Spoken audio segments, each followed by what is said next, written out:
اللہ تعالیٰ نے فرمایا سورہ رعد میں ان اللہ لا یغیر ما بقوم حتی یغیروا ما بانفسہم، کسی قوم کی حالت اللہ نہیں بدلتا جب تک کہ وہ اپنے اندر اپنے نفس کی حالت کو نہیں بدلیں گے۔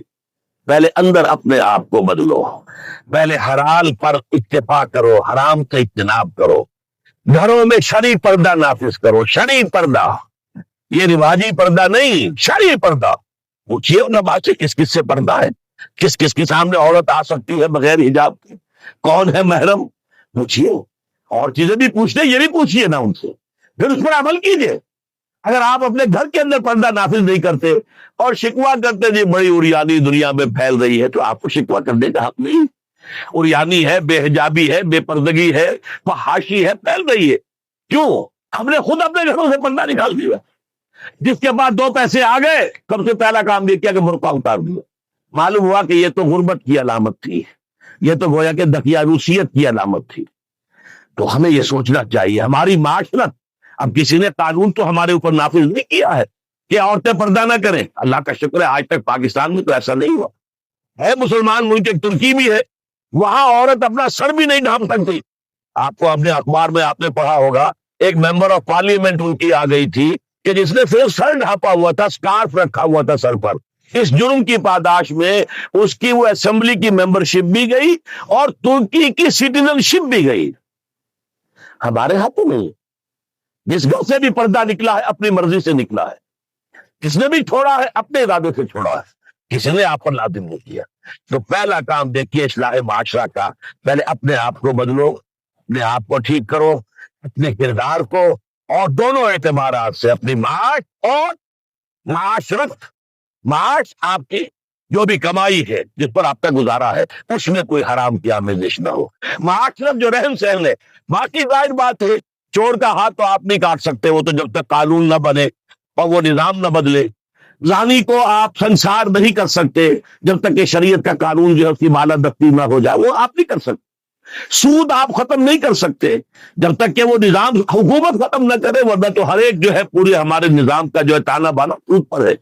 لیکن خود تو اپنے آپ کو بچا سکتے ہو، ڈائریکٹ انوالومنٹ نہ ہو سود میں، خود تو سود پر قرض نہ لو، خود تو اپنی بچت وہاں رکھ کر اس پر سود نہ کھاؤ، اور پھر ڈپازٹ رکھ کر جو ہے سود نہ کھاؤ۔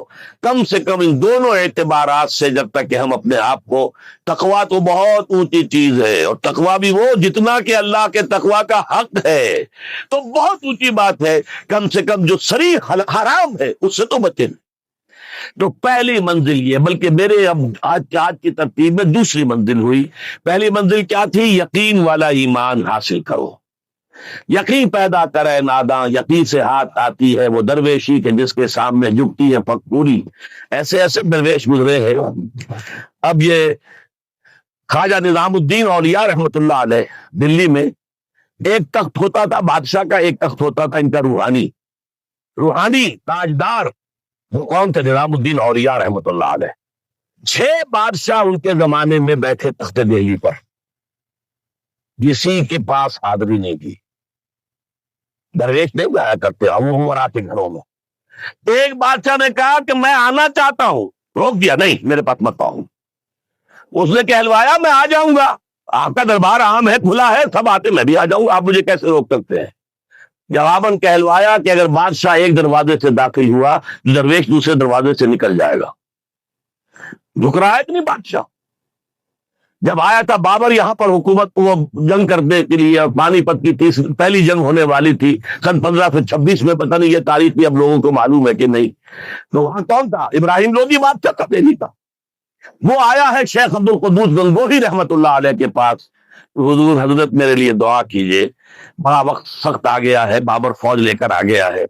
ان کا دعا نہیں کی، فرمایا ہٹ جاؤ یہاں سے، ہماری دھوپ چھوڑ دو، دعا نہیں کی۔ وہ آیا ہے، ہاتھ جوڑ رہا ہے، دعا کی، دعا نہیں کی، اس لیے کہ ظالم حکمران تھا اور بابر نے شکست دی۔ یہ فقیروں کے پاس چل کے بادشاہ کیوں جا رہے ہیں؟ اس لیے کہ وہ یقین ہے دل کے اندر، یقین پیدا کرے ناداں، یقین سے ہاتھ آتی ہے وہ درویشی کے جس کے سامنے جھکتی ہے فغفوری، بادشاہ جھکتے ہیں جن کے سامنے، وہ کس سے حاصل ہوتی ہے؟ وہ در حقیقت یقین قلبی والی دولت۔ دوسرا کام، اپنے عمل کے اندر، اپنے کردار میں تقوی اختیار کرو، جس کا کم سے کم درجہ یہ ہے کہ حرام سے تو اپنے آپ کو بچا لو، اور فرائض کی پابندی کرو۔ نماز فرض ہے، روزہ فرض ہے، اگر آپ کے پاس مال اتنا ہے کہ زکوٰۃ آپ پر عائد ہوتی ہے، زکوٰۃ دینا فرض ہے، اگر استطاعت ہے تو حج کرنا فرض ہے، جو بھی ہے فرائض وہ ادا کرو، فرائض و واجبات ادا کرو، حرام سے اپنے آپ کو روک لو۔ یہ دو کام نہیں کرتے تو اگلی آیت کی طرف بڑھنے کا فائدہ ہی نہیں، پھر یہیں پر بات ختم ہو جائے گی، فل سٹاپ ہو جائے گا۔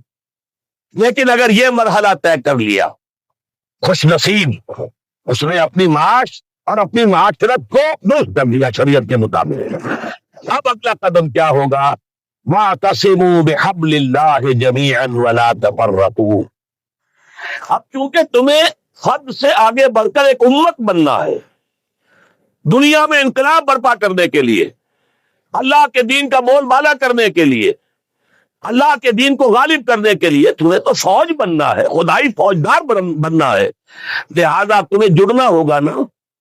تمہیں جوڑنے والی شے کون سی ہوگی؟ میں نے کہا تھا نا، فصیل کی مضبوطی کا دار و مدار دو چیزوں پر ہے، اینٹیں پکی ہو، افراد جو ہیں ان میں تقوی آ گیا، فرما برداری آ گئی، اینٹ پکی ہو گئی دینی اعتبار سے۔ اب ان کو جوڑنے والی شے کیا ہے؟ فرمایا اور سب مل جل کر اللہ کی رسی کو مضبوطی سے تھام لو اور تفرقوں میں مبتلا نہ ہو۔ وَاعْتَصِمُوا بِحَبْلِ اللَّهِ، حبل اللہ، اللہ کی رسی، مل جل کر جمیعاً، وَاعْتَصِمُوا بِحَبْلِ اللَّهِ جَمِيعًا وَلَا تَفَرَّقُوا، تفرقے میں مبتلا نہ ہو۔ تفرقہ ہوگا تمہاری قوت ختم ہو جائے گی۔ Divided you fall, United you stand. اگر تمہیں مضبوط ہو اور مجتمع ہو، بنیاد مرصوص ہو، تو تمہیں کوئی شکست نہیں دے سکتا۔ اگر تمہارے دل پھٹے ہوئے ہو، تمہارے اندر رکھنے ہو، تو تمہارے اندر سے غدار نکل آئیں گے۔ جیسے کہ آپ کو معلوم ہے کہ انگریز جو آیا ہے ہندوستان میں، بنگال میں غداری ہوئی، میر جعفر نے غداری کی، اس لیے بنگال میں پلاسی کی جنگ میں فتح ہوئی لارڈ کلائیو کو۔ دکن میں ہمارا آخری تیر، جسے کہا اقبال نے، ترکشے مارا خدنگے آخری، ٹیپو سلطان آخری چٹان تھی ہندوستان کے اندر، اور وہ بھی ایک غدار کی وجہ سے۔ جعفر از بنگال و صادق از دکن، ننگے آدم ننگے دی ننگے وطن، تھے کون؟ مسلمان تھے۔